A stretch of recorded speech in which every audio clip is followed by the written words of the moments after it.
Personal branding. Two words that don't seem to go together, but here we are in an era where everyone is an influencer to one degree or another.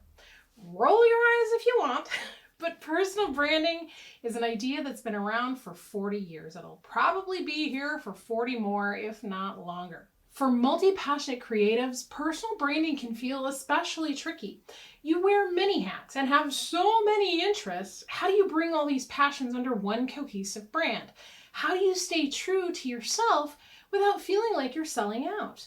Today we're exploring how to embrace your unique quirks and diverse interests while building a brand that resonates deeply with your audience. We'll dive into the paradox that is personal branding and why it's important to understand. We'll also look at how one multi-hyphenate developed a strong personal brand as a musician, author, and filmmaker. Cue that fancy intro music. It's time to unleash your star power and own your dreams without selling your soul. It's time for some creative freedom. I'm Lisa Robbin Young, and I'm a creative entrepreneur just like you. I'm also a business coach, helping people across the creative spectrum make great money doing what they love. If you're done with being the world's best kept secret and ready to shine like the star you are, creative freedom is for you. Let's get started. Okay, now let's call out the paradox of personal branding, because personal implies individuality, authenticity, and all the messy, beautiful parts of being human. Branding, on the other hand, brings to mind corporate logos, marketing strategies, and polished images. You want to be true to yourself, embrace your passions, and let your free flag fly, and you also need to present a coherent and compelling image to your audience, one that resonates deeply with your raving fans, one that's integrity with who you are and what matters to you. So how do multi-passionate creatives with diverse interests and unique quirks navigate this? Here's the thing. Personal branding doesn't mean creating a flawless facade. Hallelujah! It's about embracing who you are, warts, sparkles, and all, as I like to say. It's about communicating that in a way that's both aligned with your values and attractive to your raving fans. So yes, personal branding might seem like an oxymoron, especially for multi-passionate types. But it's also an invitation to bring all your passions together and show the world what makes you, well, you. Building a strong personal brand makes you a magnet for better opportunities, ones that align with your passions, ones that help you feel successful instead of feeling like you're caught choosing between all the things you love all the time. You begin by embracing your multi-passionate nature, which we talked about in our last episode. As I said then, you don't have to monetize everything, nor should you probably. You're not going to have everyone singing lead at the same time. But before you can even decide who's in the band, you need to identify your core values and the specific interests that you want to be a part of your livelihood. Your values are the non-negotiables that define who you are and what you stand for. Your specific interests are only the ones that you want to consider as part of how you make a living. Everything else sings backup for your personal brand. So what do you want to be known for? What will your raving fans say that you stand for? Once you have clarity on those, it's easier to align everything else. Your values, your relevant interests, then you can present them as a cohesive whole that your raving fans can celebrate. You can keep all your thoughts in one place too. Download our handy dandy branding guide from our Rising Tide community. Point your browser to creativefreedomshow.com. Click on the Rising Tide link. It's free to join if you haven't already. Navigate to Season 8, Episode 8, and the branding guide is already there waiting for you. Think about your non-negotiables and your core values. What are they? How do they show up in your company and what you choose to do and not to do? Then list all your interests and passions without filtering. Write down everything you love to do. And it's okay if this takes some time. It's better to have as much clarity as you can before you jump ahead. Wishy-washy branding often comes out of confusion on this step. The more clear you can be on who you are, what you stand for, and what really matters to you and your company, the easier everything else becomes. Next, you'll want to identify the common themes or connections between everything that's going to be part of your livelihood. How do your interests complement each other? Music doesn't necessarily seem to complement my work as a business consultant at first blush, but when I couple that with my curiosity about what makes folks successful and my desire to make business fun, then it starts to make a little more sense. I create music parodies to help you remember important business concepts. I profile successful creatives to show you how to define and achieve success on your own terms. And I make music because I love making music. Music is a vehicle that helps set me apart from other coaches and consultants in the business world. Now it's your turn. Determine how you can integrate these passions into a cohesive personal brand. What unique perspectives do you offer? And if you're looking for an example of a powerful personal brand, look no further than Questlove. Questlove, born Amir Khalid Thompson, has built a vibrant personal brand around his love for music, especially hip-hop. He's best known as the drummer and co-founder of The Roots, the house band for The Tonight Show with Jimmy Fallon. Beyond music, Questlove has become a cultural ambassador through various media ventures. His books showcase his deep knowledge and passion about music. He's also made waves in film and TV. He won an Academy Award for his debut documentary, Summer of Soul, which was about the 1969 Harlem Cultural Festival. Questlove's passionate about education, too. He shares his insights on hip-hop's history in public talks, like Questlove's Chat with Mark Lamont Hill, and with ventures like his own publishing imprint. He's shaping the future of music and culture. Questlove's brand is all about staying real, staying passionate, staying true to his musical roots, and making him a force to be reckoned with in every spotlight that he's in. Now, it's easy to get caught in overthinking this. If analysis paralysis has you stuck, talk with your trusted peers and mentors.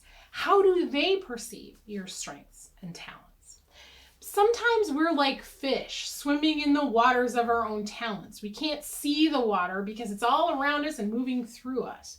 Likewise, you may not be able to see the very things that are as natural to you as breathing. That's where the voice of a trusted friend or a coach or a mentor can help. Don't let their answers run the show. Instead, take into account things they notice that you might have overlooked. The goal here is that your personal brand feels distinctive to you.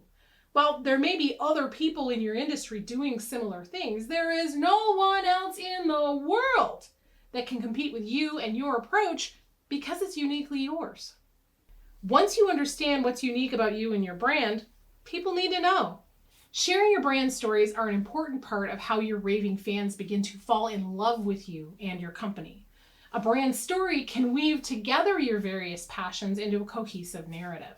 Highlight the common themes and experiences that connect your interests and explain how they contribute to your overall brand. I'm passionate about music, performing, and defining and achieving success on your own terms. You'll hear me talk regularly about owning your dreams without selling your soul. I say at the end of every episode because it's a core part of who I am and what I believe is possible for people. Questlove talks about being from Philly and how his love of music developed early. That Philly connection shows up in a lot of things, including his partnership to create the Questlove Philly cheesesteak. He only uses one supplier from Philly for his bread because, in his words, it's not a Philly cheesesteak without it. That's a brand story. What are yours? There are lots of brand stories that you can tell, and we'll cover more than a dozen different kinds of brand stories in a future episode. Today, though, let's talk about your origin story.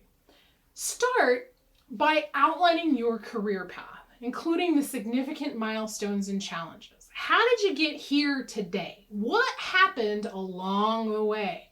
Did anything stand in your path? If so, how did you overcome it? Or did you overcome it? Did it make you redirect? Pay particular attention to the pivotal experiences that shaped your career or your identity. Did a chance encounter or an illness or a key mentor or other personal figure change the entire trajectory of your career? Pivotal moments make great stories that your audience can relate to or identify with, which helps create harmonic resonance for your raving fans. You can create an origin story for you, for your company, or any offer that you bring to market just by answering those questions. Here's where it gets a little dangerous. You've got to be real and honest about your journey. Share personal stories that showcase your vulnerability and your growth, but only insofar as you feel safe doing so.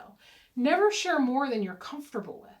As raving fans, we're not asking you to open up a vein and bleed all over us. We just want something that lets us feel like we know you a little better than the rest of the world does.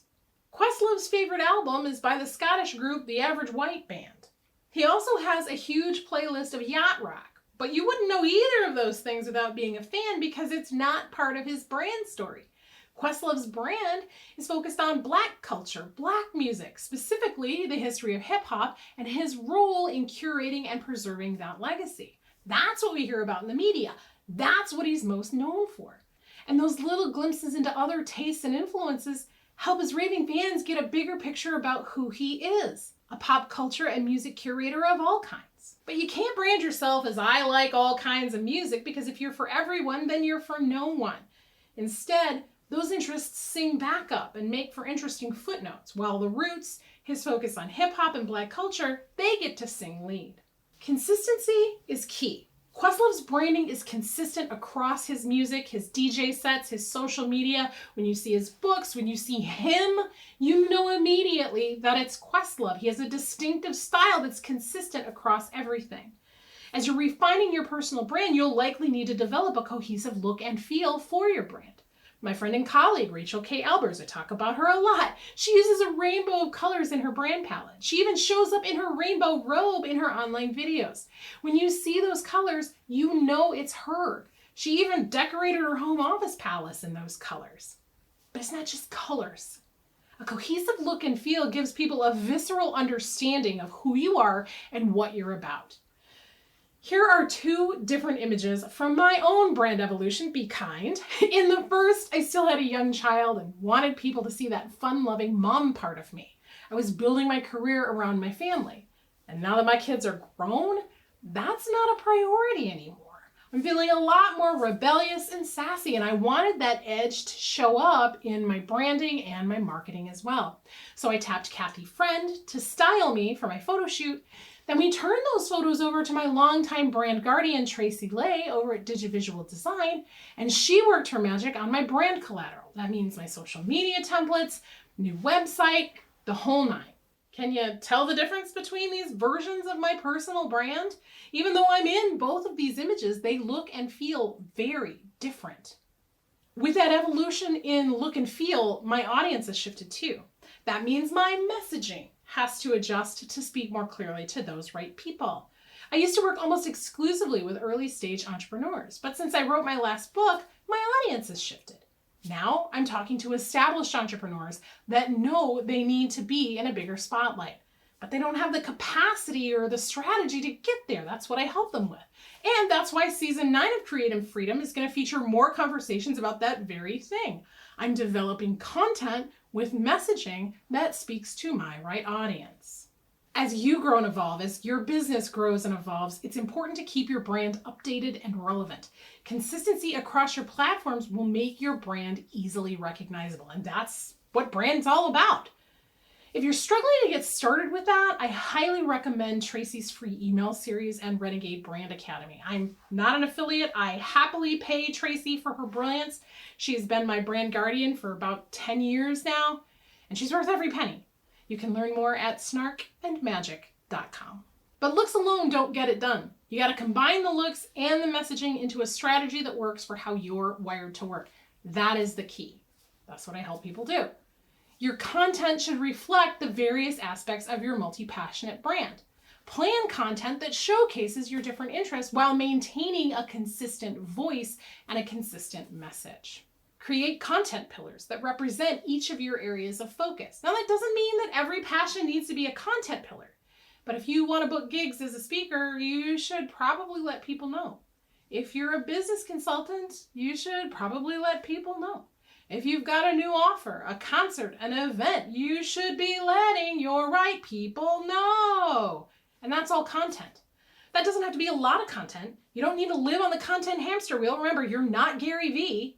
Tell your stories, share your core values, engage with the community of faithful that you're developing. Questlove genuinely engages with his audience. He's built a loyal community that loves what he does and who he is. Content makes it easier for your audience to connect with you. Encourage comments, questions, and discussions on the things you want to be sharing more about. And be sure to acknowledge and appreciate your audience's support. Engaging with your audience builds trust and loyalty and turns followers into Raving Fans. Use your various platforms and interests to cross-promote your work. Showcase your many talents and reach a broader audience without having to work as hard. If you write a blog post about creativity, mention your upcoming music workshop. When Jimmy Fallon talks to the band during The Tonight Show, Questlove shares his other projects. He lets you know when the band is playing somewhere else. Get in the habit of integrating your different passions. Encourage your audience to engage with all aspects of your brand, or at least as many as they feel called to engage with. By showing your audience more than one side of your many facets, you give them a chance to deepen their relationship and become raving fans of what they love most about you. You can't show up all willy-nilly if you want to cement your brand in the minds of your raving fans. Now, I've been guilty of this myself, so I speak from experience. When you're all over the map, a confused mind says no, and then you've lost them. Your people want stability. They want consistent quality. They want to feel like they belong in your world. Otherwise, they never make it to raving fan status. After more than 30 years in the online world, I can honestly say that the brands that last are the ones who show up consistently. Not the ones that show up the best or the most or the fastest or the slickest or the loudest, the ones that just keep showing up and doing their best to be consistent with their brand and their message to their right audience. Consistency and frequency are not the same thing. Let me say it again for the people in the back. Consistency and frequency are not the same thing. I've said it before, I'm saying it again and again, because you don't have to be everywhere all the time to find the success that you deserve. Instead, it's about being recognizably you every time you're showing up, whether that's in an email or in person, at an event, on the media, or in social media.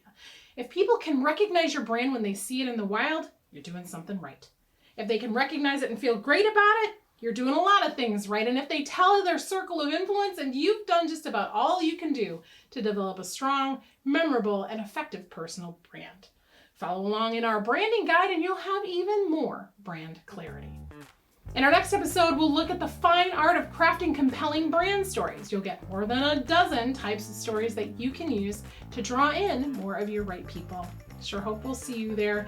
And until then, for more inspiration and education to help you unleash your star power and own your dreams without selling your soul. See, I just said it again. Come see what's shaking over creativefreedomshow.com. You know you want to.